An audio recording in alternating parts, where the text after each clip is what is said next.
अब यहाँ पे आ जाएं आपके पास प्रोजेक्ट में, और ये वाइट प्रोजेक्ट दे लेते हैं। बाकी भी देख लें जी, कस्टम हुक क्या है, उसका मकसद क्या है, और अपनी हुक्स कैसे बना सकते हैं जिस तरह पहले बनी हुई है यूज़ स्टेट, यूज़ इफेक्ट वगैरह। तो कस्टम हुक को हम किस तरह से बना सकते हैं, ये यहाँ पे हम कोड अगर कोई टिपिकल स्टाइल से जिस तरह से लिख रहे हैं, ये जो रज़ा ने शेयर किया है, मैं अगर इसको उठाऊँ यहाँ, ये यहाँ पे रिस्ट्रिक्शन है, कोई मेरे ख्याल सारा कोड नहीं। ये आप गूगल क्लासरूम में यहाँ पे अगर शेयर करेगा तो यहाँ रिस्ट्रिक्शन नहीं होती। तो ये है कि आपको कस्टम एपीआई हुक बना, जनरल कस्टम हुक किस तरह बनती है ये भी आए, कोडिंग एपीआई की तो हम पहले भी देख चुके हैं। प्रोडक्ट है कि प्रोडक्ट्स एस भी है सर। प्रोडक्ट्स। अच्छा, इसको हम कॉपी करते हैं और इसको हम यहाँ पे देख लेते हैं। बिल्कुल ठीक है। पहले ये पी एंड पॉइंट चेक कर लिया करें, यहाँ से कॉपी कर लिया, टाइप करें ही ना, ताकि पता चल यानी छोटी हो जाए, सही स्पेलिंग वगैरह। अच्छा जी, अब इसमें से मैं थोड़ा सा इसको स्लिम करता हूँ। ऑनलाइन मैंने प्रेजेंट करना है, कम लाइनों में ये मुझे ज़रा आए। ठीक है जी, so here I am.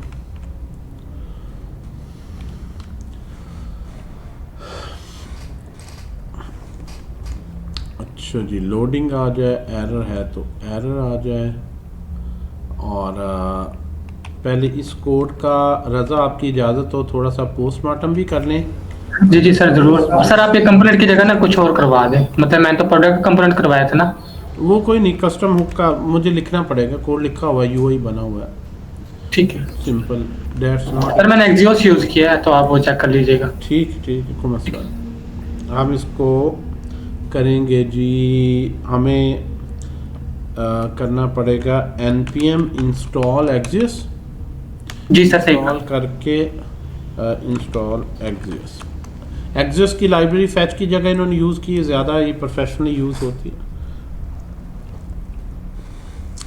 Error वगैरह और जेसन में ट्रांसफॉर्म वगैरह करके आपको लाइट वेट सी है।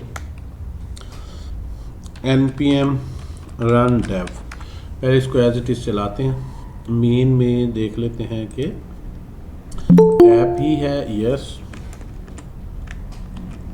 आइटम कंपोनेंट नहीं होगा सर आपके पास, वो तो सेंड ही नहीं किया। आइटम कंपोनेंट भी दे दें जी, वो भी कंपोनेंट्स के फोल्डर में रखना है जी फिर सर मैं यही कहता हूँ उसकी जगह वैसे कोई सेंड टेक्स्ट करवा दें, कंपोनेंट ना बनाएं। नहीं, कंपोनेंट वो आप कॉपी पेस्ट कर दें, एक ही तो फाइल होगा। ठीक है, क्योंकि सीएसएस फाइल भी लिखी हुई है उसकी, इसलिए से मैं सर कह कोई रहा था। बात नहीं, दोनों कॉपी कर दें। ठीक है सर। प्रोजेक्ट कर देते, ऐसे ही कर लेते, लेकिन दोनों अब मैंने बना लिए ना कंपोनेंट्स का फोल्डर। जी ठीक है सर, मैं ऐसे ही वन बाय वन पोस्ट और index.css में वैसे ही मैं कॉपी पेस्ट कर दूंगा जो आपने। जी चलिए। यहाँ पे तब तक बोल के कर लेता हूँ ना, item.css है।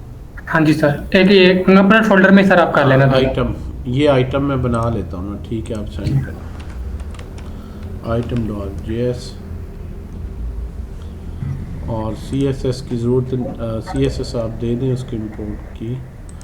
Main sir item dot JSX कर ले, वरना वो एरर देगा, आपको पता ही। नहीं, वो मैं कर लेता हूँ सेट। ठीक है सर, मैंने कोड शेयर कर दी। मैं इसको रिफ्रेश करता हूँ।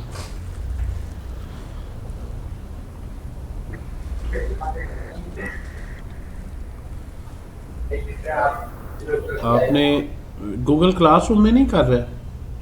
जी अब हुआ है सर, एक मिनट, वो कोई नेट का इशू था आई थिंक।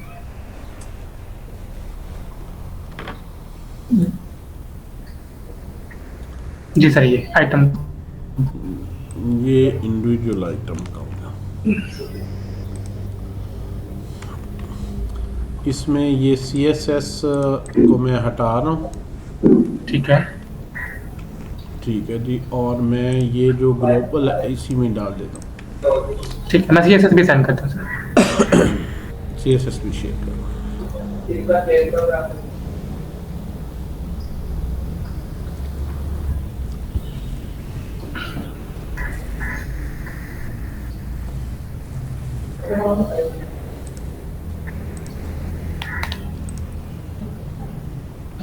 Done sir.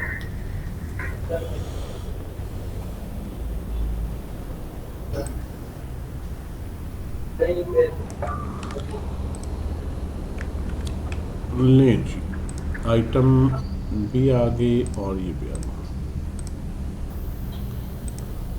अब हमने 5173, अच्छा जी, fail to fetch components slash components के आपके स्पेलिंग सही नहीं है। जी सर। कंपोनेंट्स कर लेते हैं, ठीक है। Item dot GSX think so. GSX, right.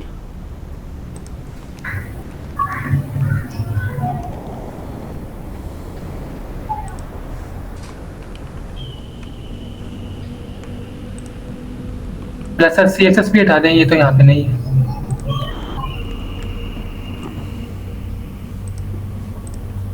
ये आ गया जी, लें जी, ज़बरदस्त हो गया। ठीक है जी, नाउ ये कोड आपके सामने ही है, शेयर किया है जिस तरह से रज़ा ने ऑनलाइन पढ़ा। लें जी, ये हमारे पास लाइव API से डेटा आ रहा है सारा। इसको हम रीलोड करते हैं, लोडिंग चलता है, लोडिंग और फिर ये आ जाता है। लोडर आपको सेंटर में कोई लगा रहा है। अच्छा जी, अब यहाँ पे आइटम का डिज़ाइन तो उसी तरह से टिपिकल है। कोई इसमें कार्ड एक आपने बनाना है और उस पर जो CSS वगैरह उन्होंने लगाई हुई है। ठीक है जी, आइटम का जो डिज़ाइन है अगर आप वो देखें तो इमेज है, नीचे ये हेडिंग है, डिस्क्रिप्शन है, प्राइस है और ऐड टू कार्ट का बटन है। ठीक है जी, you have image, item container, class name आ गई। इमेज पे जो उन्होंने लगाई आप इसमें देख सकते हैं, जो उन्होंने यहाँ पे जो आइटम कंटेनर पे जो CSS लगाई है, इमेज पे जो लगाई है एंड सो ऑन, वो आप CSS में देख लीजिए। और इमेज पे आ गए, टाइटल, डिस्क्रिप्शन उन्होंने कि बहुत ही लंबी डिस्क्रिप्शन है तो कार्ड में ज़रा सिलेक्टिव सी शो हो। ठीक है, तो उन्होंने जो है ये इसको 50 कैरेक्टर्स फिक्स कर लिया है कि 50 कैरेक्टर्स ही लें। Dot dot dot Ellipsis style बाद में कर सकते हैं, ठीक है ना, डॉट डॉट डॉट दे देते हैं। क्या ख्याल कि ये आगे पता चले कि कंटिन्यूटी है। ठीक है, आमतौर पर कार्ड के लिए शॉर्ट डिस्क्रिप्शन अलहदा से भी बना लेते होते हैं। ठीक है जी, आपके पास ये आ गया जी। अब यहाँ पे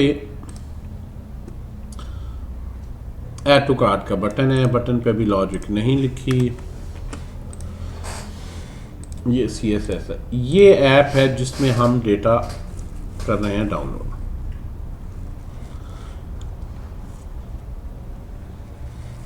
ये जो अरे है, ये अरे एम्प्टी ली गई है यहाँ पे, और लोडिंग का स्टेटस मेंटेन करने के लिए लोडिंग है, एरर के लिए एरर है। यूज़ इफेक्ट में ये जो API URL है इस पे जो है वो आपने रिक्वेस्ट सेंड की, थोड़ा सा इसको फॉर्मेटिंग इसकी बेहतर कर देना।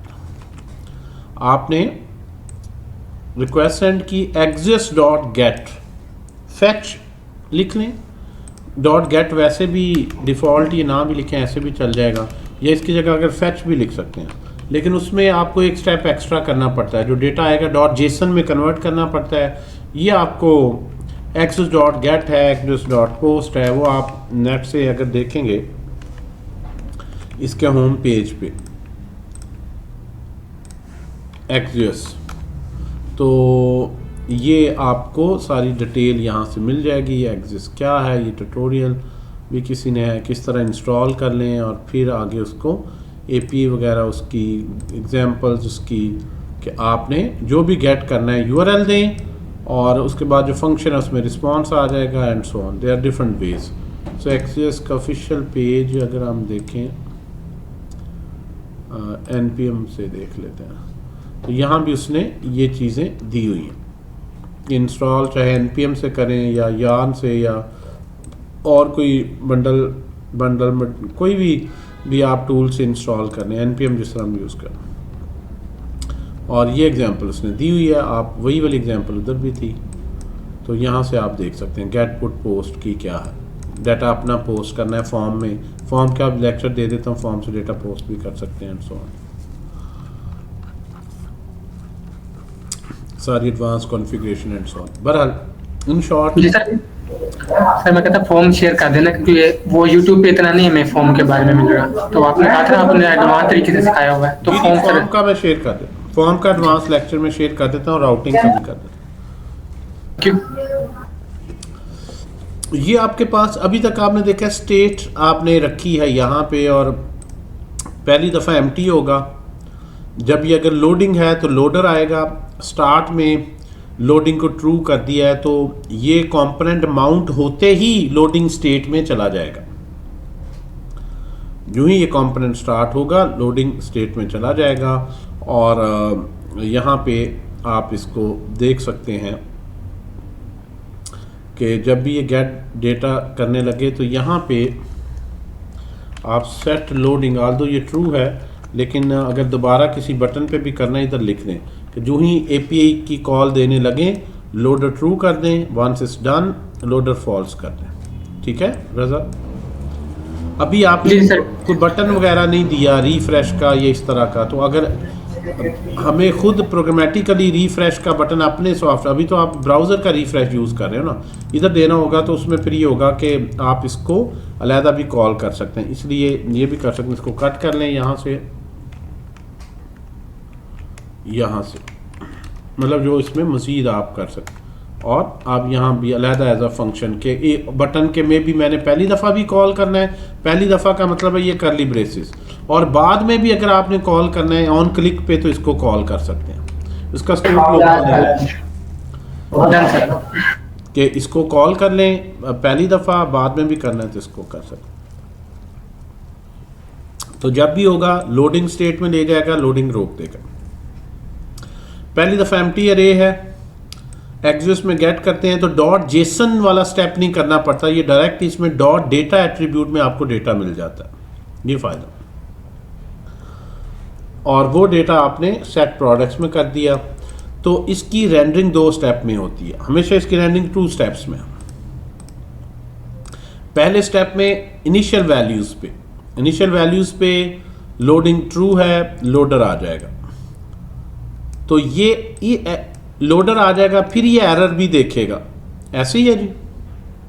अच्छा, आपने रिटर्न लगाया हुआ, अगर लोडिंग नहीं है यानी लोडिंग रुक गई है, चाहे एरर आके रुकी है या डेटा आके समहाउ लोडिंग रुक गई है, तो फिर वो यहाँ पे आएगा, एरर देखेगा। अगर एरर है तो एरर मैसेज, ठीक है। एरर ऑब्जेक्ट जो आ रहा है, आपने वो ऑब्जेक्ट सारा सेट कर दिया, उसमें एक मैसेज एट्रीब्यूट होती है जिसमें मैसेज है।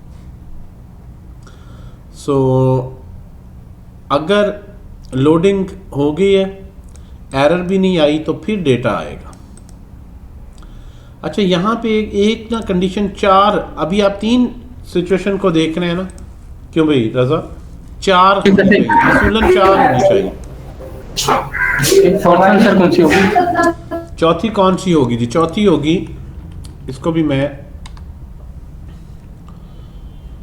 अच्छा चौथी ये होगी, इफ जो है प्रोडक्ट्स डॉट लेंथ अगर एम्प्टी अरे आ जाए तो वो एरर भी नहीं है, लोडिंग भी नहीं है, फिर यहाँ पे एक दफ़ा भी नहीं चलेगा मैप, वो खाली स्पेस रहेगी। तो फिर आप लिख दें H1 में कोई स्टाइल लगा लें जो भी एरर का इस पे, ठीक है जी।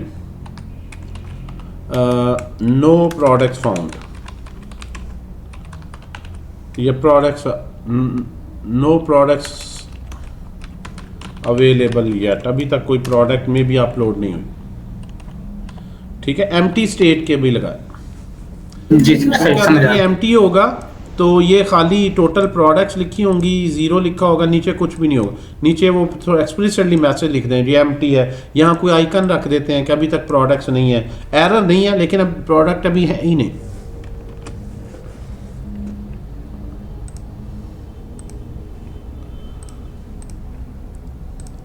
No products available yet. हाँ जी, अगर प्रोडक्ट्स की लेंथ नहीं है, नॉट यानी इक्वल टू ज़ीरो है, तो ये आ जाएगा। अदरवाइज अगर लेंथ ज़ीरो आएगी तो फिर आपका डेटा ये आ जाएगा। उसकी आप ऐसे इसको टेस्ट कर सकते हो, नॉट कर लें, या वैसे ये आपने टेस्ट करना है ना, तो इसको सेट प्रोडक्ट को कमेंट कर दें। अगर आप सेट प्रोडक्ट को कमेंट करते हैं, रिफ्रेश करते हैं, तो ये आ जाएगा नोट प्रोडक्ट एक्ट। और अगर आपने ये चेक नहीं लगाया होगा इसका डिज़ाइन, तो एम्प्टी की सूरत में फिर ये आएगा। इससे इसके नीचे आना चाहिए नो प्रोडक्ट्स फाउंड। कोई मैसेज भी तो आए ना, न्यूमेरिक तो लिख दिया ज़ीरो। जी जी सर, मैं समझ गया।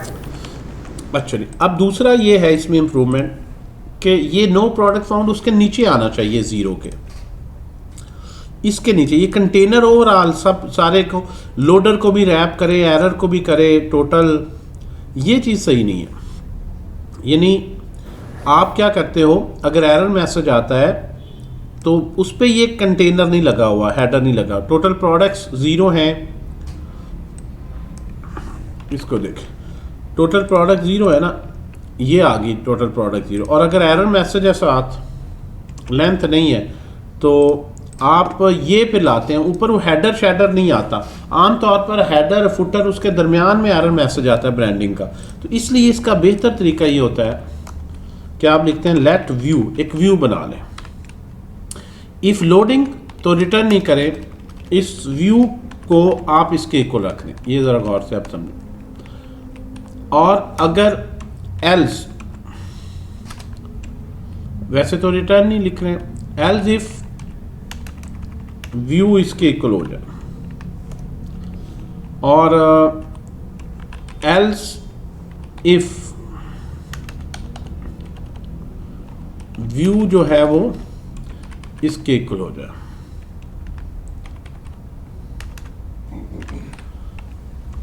एल्स में जो आपके पास व्यू होगा वो ये आ जाएगा, प्रोडक्ट्स डॉट मैप कट किया। अदरवाइज व्यू या लोडिंग आएगी, या एरर आएगा, या नो प्रोडक्ट्स आएंगे, या डेटा आएगा। और यहाँ पे इस कंटेनर हेडर फुटर के अंदर मैं व्यू को रेंडर कर रहा हूँ। अब यहाँ से देखें क्या, अब ये देख रहे हैं आपका वो हेडर सेम रहेगा ऊपर। अब लोडर देखें किधर चलेगा, लोडर वो नीचे आता है। समझा रही बात की? जी जी सर, समझ आ गया। आप चाहे एरर है, चाहे लोडिंग है, या नो प्रोडक्ट है, अपना कंसिस्टेंट ऊपर हेडर फुटर नीचे जो देना है उसके दरमियान में वो चल रहा, तो इट्स बेटर। देखिए लोडिंग भी सही जगह पे। Okay sir got it. और अगर आप मैं इसको अनकमेंट कर दूं तो अब ये ज़्यादा बेहतर इंप्रेशन बनाएगा। ये देखिए, राइट, लोडिंग अपनी जगह पे आ गया। एक तो ये चेंजेस हैं जी, व्यू पैटर्न को यूज़ किया करें ताकि फाइनली यहाँ पे जो डिज़ाइन बनाया ओवरऑल आप इसके अंदर जो भी व्यू है, ये लोडिंग व्यू है, ये एरर व्यू है, ये एम्प्टी प्रोडक्ट व्यू है, या ये है, इस तरह से कोड जो है हम जो है वो डेवलप करते हैं सॉफ्टवेयर हाउस में। आप कोई भी देख लें, आप दराज को देखें, अब इनका जो लोडर चल रहा है, ठीक है, तो वो ये वाला ऊपर तो सेम रहना है ना, और उसको बार बार कॉपी भी नहीं करने की जरूरत। अब इस पे आ जाते हैं, शर्ट्स एंड इस पे, इसको मैं फिर रिफ्रेश करता हूँ तो लोडर ये ऊपर नहीं रीलोड, आल्दो इनका तो मल्टी पेज है ना, सारा पेज ही आ रहा। तो इस तरह से बहरहाल जो है वो आप कोडिंग करें। एक तो ये आ गया। अब ये कोड जो है एपीआई का, आमतौर पर इसको रीयूजेबल लाइब्रेरी में रखें। इसके अंदर रेंडरिंग लॉजिक ही होनी चाहिए। तो ये स्टेट इसका डेटा, इसका फैक्ट, ये सारा यहाँ से मैं उठा लूँगा, कट। ये यहाँ से कट करके मैं, ये गौर से देखें, इस सारे को मैंने कट कर देना है। एपीआई से रिलेटेड लॉजिक, उसकी रीज़न क्या है? ये शुरू से ही कंप्यूटर साइंस में है कि डेटा अलग रखें, प्रेजेंटेशन अलग रखें, सर्विसेज अलग रखें। सारा कोड अंदर मिक्स ना करें कि डेटा भी इसी के अंदर है, सर्विसेज की लोडिंग कॉल भी इसी के अंदर है, और यूआई का डिज़ाइन भी इसी के अंदर है, एंड सो ऑन। तो अपनी सर्विसेज, एपीआई, डेटा प्रोवाइडर्स अलग अलग रखें, ताकि मैं इंडिपेंडेंटली इसको कंसोल में लिख के टेस्ट कर सकूं, इसको इम्प्रूव कर सकूं। तो मैं यहाँ पे आता हूँ, और यहाँ पे अब मुझे यहाँ पे स्टेट चाहिए, क्योंकि इसके चेंज होने पे तो इसने री रेंडर होना है। तो उसके लिए फिर सिंपल फंक्शन नहीं बना सकते, हुक्स का कॉन्सेप्ट दिया है रिएक्ट ने, custom state hooks with API बना लो। तो यहाँ पे मैं एक फोल्डर बनाता हूँ, जिसको मैं लिख लेता हूँ कि मेरी ये एपीआई हुक्स हैं। इसके अंदर जो फाइल है उसका नाम यूज गेट प्रोडक्ट्स, ठीक है जी, यूज गेट प्रोडक्ट्स .jsx। ये जो हुक आप बनाते हैं, ये ज़रूरी है उसका नाम यूज से शुरू हो। ये हुक्स बनाने के रूल हैं अपने। रिएक्ट में ये ऑप्शनल नहीं है, जिस तरह use state, use effect, use के साथ ही बनाना है आपने। तो React custom hooks, custom hook rules इस तरह से लिखें तो उसकी रिएक्ट की डॉक्यूमेंटेशन भी इसने दी है। रूल्स ऑफ हुक्स क्या है? Building your own hooks, custom अपनी हुक बनानी है तो क्या क्या करना है आपने। हुक्स एट ग्लांस, दिस, उसमें जिस तरह वो एपीआई की ही एग्जांपल देता है उसको एक्सट्रैक्ट करने की, ये आप लोग पढ़ लीजिएगा। एक्सट्रैक्टिंग कस्टम हुक में उसको ले जाएं। और जो हुक्स हैं, custom hook is a JavaScript function है, वो भी जावास्क्रिप्ट के function, whose name starts with use, नाम जरूरी है, एंड दैट में कॉल अदर हुक्स, और हुक्स भी इसमें, यानी इसके अंदर यूज स्टेट, यूज या और कस्टम हुक्स भी कॉल कर सकते हैं।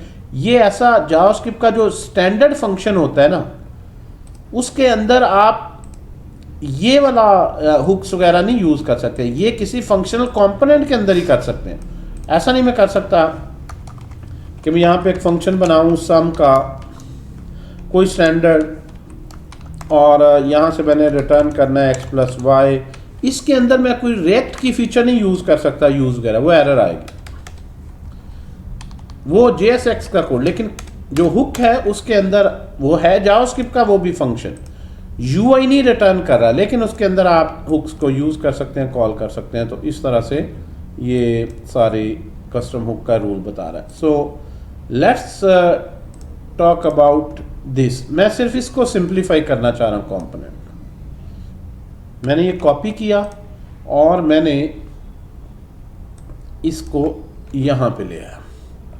दो हुक्स इसके अंदर यूज हो रही है, यूज स्टेट और यूज इफेक्ट। इसको भी मैंने उठाया, एग्जिस्ट भी अब यहाँ पे नहीं मुझे चाहिए, कट किया और मैंने यहाँ पे ले आया इनके इंपोर्ट्स भी।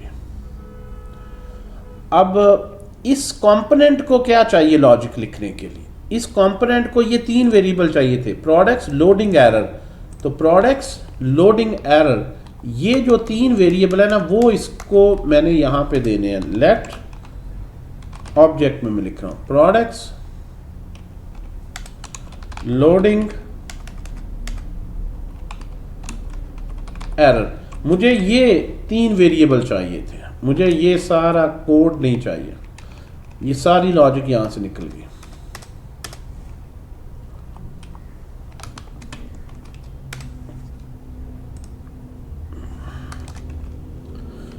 ठीक है जी, ये भी आइडियल इन्वायरमेंट वेरिएबल। अब यहां से मैं कॉल करता हूं यूज गेट प्रोडक्ट्स, ऊपर इंपोर्ट हो, तो मेरे पास ये तीनों यहां से अवेलेबल हो गए और ये सारा कोड मेरा उसी तरह चल रहा है। देखिए मैंने कोई इसमें चेंज नहीं करनी, ना मैंने इस कंपोनेंट में चेंज करनी, ना उसके स्टाइलिंग में करनी। कस्टम हुक का मतलब है कि एपीआई हुक का मतलब है कि आप सारी एपीआई की कॉल, डाटा हैंडल करना, एरर मैसेजेस हैंडल करना, वो आप अलग ले गए एक फंक्शन। और अगर इसके अंदर जो स्टेट है, इनकी स्टेट चेंज होगी, इसके अंदर से इसकी स्टेट चेंज होगी तो ये री रेंडर होंगे। यानी इसकी ब्यूटी ये है कि इनकी स्टेट इसके इंटरनली चेंज होगी तो ऑटोमेटिकली ये भी अपडेट होंगे, ये री रेंडर होंगे। ये स्टेट समझ लें, इनकी स्टेट समझ लें इस कंपोनेंट के जैसे पार्ट है, लेकिन आपने अलग एक बकेट में रखवा दिए। ये बड़ा एक इंपॉर्टेंट कॉन्सेप्ट है। अभी I think someone want to join, no, ये समझे बात। ये आम वेरिएबल नहीं है जो आम फंक्शन एक दफा रिटर्न करता है बस। ये रिटर्न नहीं कर रहा है, ये हुक की आउटपुट है। जो ही ये स्टेट चेंज हो रही होगी इसके अंदर, ये भी रीड अपडेट हो रहे होंगे, तो ये चेंज हो रहे हैं, ये स्टेट वेरिएबल्स हैं, तो ये भी सारा री रेंडर होगा। पहली दफ़ा लोडिंग ट्रू होगा, जब ये हुक के अंदर ये फॉल्स होगा तो ये रुक जाएगा, ये फिर जाके, तो ये इस like a state in your object. ये बड़ा इंपॉर्टेंट फ़र्क है इसमें और आम फंक्शंस में। अगर आम फंक्शन हो लाइक आप इस तरह से बनाते हैं गेट प्रोडक्ट, वो वहाँ से डाउनलोड करे, एक दफ़ा दे दे, उसके बाद इसके ये जो मर्जी चेंज होते ना इसके अंदर, उसके चेंज का इससे कॉल नहीं आनी कि आपने एक दफ़ा कॉल किया स्टार्ट पे, बस वो एक दफ़ा कॉल हो जाना। जब आप स्टेट हुक बनाएंगे तो यहाँ स्टेट चेंज होगी तो ये भी री रेंडर होंगे। ये भी आप यानी इनकी स्टेट इसके अंदर हैंडल कर रहे हैं, लेकिन यहाँ भी इसी तरह अपडेट आ रही होगी। So I hope you got the point. तो अब यहाँ पे आ जाए, आपने यूज स्टेट ले ली, यूज स्टेट को इंपोर्ट कर लिया, आपने लोडर शोल्डर ले लिया, गेट कर लिया। अब इस कंपोनेंट ने रिटर्न क्या करना है? इस कंपोनेंट ने यही ऑब्जेक्ट रिटर्न करना है जो मुझे यहाँ पे चाहिए। कॉपी किया मैंने और यही ऑब्जेक्ट मैंने यहाँ से रिटर्न करवा दिया। तो पहली दफ़ा इनके इनिशियल वैल्यूज पे रिटर्न होगा, ये एम्प्टी अरे रिटर्न होगी, लोडिंग स्टेटस ट्रू होगा, एरर नल होगी। तो ये पहली दफ़ा इनिशियल स्टेट पे यूआई रेंडर होगी। उसके बाद ये हुक के अंदर जब डेटा जो है वो डाउनलोड कर लेगा, सेट करेगा प्रोडक्ट्स को, तो ये प्रोडक्ट अरे चेंज होगी, तो यहाँ भी प्रोडक्ट अपडेट होगी, ये लोडर वगैरह सारे वेरिएबल होंगे, तो यहाँ पे ये आगे चले। तो ये आप देखें कितना सिंप्लीफाइड और खूबसूरत कोड बन गया इस कंपोनेंट का। देखें, just look at this component. ये एक लाइन में सारी दुनिया आ गई, स्टेट भी हैंडल हो गई, इफेक्ट भी हैंडल हो गया, एपीआई भी, एरर्स भी, सब कुछ। तो अगर एपीआई में कोई इशू आ रहा है तो आप इसमें कर रहे हैं, यहाँ पे अपडेट कर। पहले इसकी आउटपुट देख लेते हैं, फिर आपका क्वेश्चन लेते हैं जी। ये हमारी आउटपुट उसी तरह से देखें। That's the beauty of custom hooks. They make your code in a very organized, in a very professional way. Component में क्या रह गया? कंपोनेंट क्या होते हैं? यूआई बनाने के लिए। तो यूआई की कोड रह गया ना सिर्फ। ये चाहे डेटा में हार्ड कोडेड ले रहा हूं, कहीं से डाउनलोड करके ले रहा हूं, उसका इससे कोई ताल्लुक नहीं। हो सकता है यहां से मैं हार्ड कोडेड ही रिटर्न कर दूं। आप देखें, मैं यहां से हार्ड कोडेड ही रिटर्न कर दूं। मैं अब यहां पे करता हूं फेक स्टोर एपीआई में, ये है ये वाली एक मैं लेता हूं। आप देखें, अगर हार्ड कोडेड भी चेक कर रहे हैं ना, कॉपी किया तो हो सकता है यहां से मैं अरे ऑफ ऑब्जेक्ट्स ही देनी थी ना मैंने, तो ये मैं यहां पे हार्ड कोडेड ही रिटर्न कर रहा हूं, डजंट मैटर। क्या कह रहा है जी? आईडी प्रोडक्ट्स की अरे है, कैसे इसको कर सकते हैं जी? कॉलन है जी सर। आप देखें एक ही प्रोडक्ट है, यानी चाहे मैं, यानी आपको इस कंपोनेंट को डेटा यहां से मिल रहा है, इसको मालूम होने की जरूरत नहीं ये डाटा कहां से ला रहा है, किससे ला रहा है, क्या एपी एंड पॉइंट है, क्या है। आपका ये कंपोनेंट रीयूजेबल हो गया, किसी और ब्रांड के लिए बनाएंगे, ये फ्लो आपका ऐसे ही रहेगा, सिर्फ इस हुक्स उसकी लिख दें। तो ये है असल में नेक्स्ट सही मानों में रैक की programming. You should be able to create your custom hooks. Now ये यूज स्टेट तो हुक थी, यूज इफेक्ट भी थी, लेकिन यूज गेट प्रोडक्ट्स नहीं थी। ये मैंने अपनी हुक बना ली। तो ये है कोड की क्लैरिटी। 4 केसेस हमेशा हैंडल करें, हमेशा 4 cases, loading, error, empty state and loading भी हो गई, एरर भी नहीं आई, डेटा भी कुछ आया है, एम्प्टी नहीं है, देन योर डेटा, और उसको ऊपर टेम्पलेट के अंदर फिर इस व्यू को रेंडर करें, ऊपर हेडर फुटर सारा ऐसे। तो ये है प्रॉपर जिस तरह हम सॉफ्टवेयर हाउस में इसको लेके चलते हैं। मैं ये टेम्पलेट देता हूँ इंटरनी को, यार इस स्टाइल में तुमने एपीआई कोड लिखना है, ऐसे कोई एक हर चीज इंडेंट प्रॉपर्ली हो, and that's what they need to replicate. जी बेटा,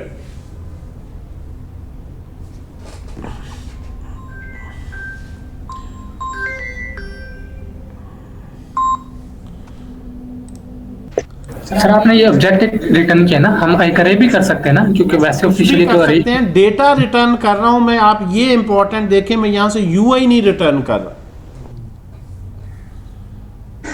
ये डेटा जिस मर्जी, आपको इसकी ब्यूटी बताऊं एक और, आप हैरान हो जाएंगे, बताऊं कि नहीं? जी सर जरूर। आप इसको एज इट इज उठाएं और रिएक्ट नेटिव की ऐप में रख दें, मोबाइल ऐप की भी सारी एपीआई उसी तरह बनी हुई है। अगर आपने इस तरह पहले मिक्स किया हुआ है तो आपका रीयूजेबल ही नहीं रहेगा, ये भी याद रखें। एज इट इज इसे उठाएं और आपने मोबाइल ऐप के लिए भी एपीआई लिख दी, और यहां पे यूआई जिसमें वो कंज्यूम होगा वो यहां पे एचटीएमएल के टैग्स नहीं होंगे, यहां रिएक्ट नेटिव के होंगे, बाकी ये आपका एज इट इज कोड चल जाएगा। इसकी ब्यूटी और देखें। और इससे भी आगे अगर आपको बताऊं तो इसे एज इट इज उठाएं और नेक्स्ट जेएस की ऐप में रख दें, वहां भी आपने सारी एपीआई लिख दी है। तो चाहे नेक्स्ट जेएस की एपीआई बनाएं, चाहे रिएक्ट नेटिव की बनाएं, चाहे रिएक्ट जेएस की वेबसाइट बनाएं, अगर कोड लिखने की आपको तमीज़ है तो आप एक दफ़ा लिखते हैं खूबसूरत सा कोड। यूआई आप प्लेटफॉर्म की नहीं मिक्स करते, यूआई मोबाइल की अलग है रिएक्ट नेटिव में, वेब की अलग है एचटीएमएल में, एंड नेक्स्ट जेएस की अपनी यूआई के पैटर्न्स हो सकते हैं, but this is pure beauty. You will use hooks and you will keep the thing separate, ताकि एक ही क्लाइंट के लिए आप वेबसाइट भी बना रहे हैं, मोबाइल ऐप भी बना रहे हैं, ये कोड आपको एक दफा लिखना है, ये फोल्डर ऐसे ही उठा के वहां रख दें। समझाइए बात की, क्यों भाई? इसके फायदों पे बोलते हैं तो सारा दिन लग जाएगा, कैसे क्यों करना चाहिए। बड़े प्रोजेक्ट में ऐसे नहीं, आपने वेबसाइट बनाई, हर तरह का डेटा, हर फिल्टर लगाए, सर्च, फिर दोबारा से मोबाइल ऐप के लिए लिखना शुरू कर दें। दैट्स व्हाट वी कॉल्ड के शेयर्ड कोड बेस से आप रिएक्ट और मोबाइल ऐप नेटिव में और रिएक्ट जेएस में कोड शेयर हो जाता है, यूआई नहीं शेयर होती। इसलिए आप कोड को ऐसा क्लीन करें कि यूआई ना उसमें किसी भी तरह से मिक्स हो। ये सारी जावास्क्रिप्ट है, मैंने एक भी इसमें देख लें कोई यूआई का टच नहीं किया। वेब से रिलेटेड बता दें कौन सी बात है, वेब से रिलेटेड इसमें कोई बात नहीं है। ये पूरे का पूरा प्रोग्रामिंग का सिंटैक्स है, तो जहां भी जावास्क्रिप्ट है ये आ जाएगा। हाँ, ये जो स्पेसिफिक हुक्स हैं ये सेम हुक्स हैं आपकी रिएक्ट नेटिव में भी, नेक्स्ट जेएस में भी, रिएक्ट वेब में भी, हर जगह जहां रिएक्ट है वहां ये चल जाएगा, चाहे वो नेक्स्ट जेएस है, चाहे वो रिएक्ट नेटिव है, चाहे वो कोई सा भी। तो अच्छा कोड लिखना एक आर्ट है, कोड को रीयूजेबल बनाना, आपको तमीज़ हो कौन सी चीज़ मैंने इसके अंदर लिखनी चाहिए, कौन सी कैसे इनकैप्सुलेट करनी चाहिए, then you become a very good professional. Okay, ये मैंने एक आपको सैंपल लिख के बताया कि कैसे मैं इसको मोबाइल ऐप में रीयूज कर लूँ।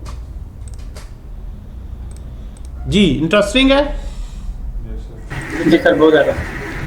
तो ये कस्टम हुक्स लिखना, हर तरह की कस्टम हुक्स लिखते हैं, और यहाँ से बिल्कुल आपने डेटा रिटर्न करना, और देखें इसके चेंज होने पे ये एक दफ़ा रिटर्न नहीं हो रहा, ये इनिशियल वैल्यू रिटर्न हो रही है, फिर ये अगर सेट कर रहे हैं, यहाँ पे सेट कर रहे हैं, तो यहाँ भी समझे वो स्टेट ही सेट हो रही, क्योंकि ये स्टेट है। हुक समझे ये स्टेट इसी का पार्ट है, ये समझे इसी की पार्ट है आपके। So that's the whole story, and I hope you enjoyed this custom hook functionality।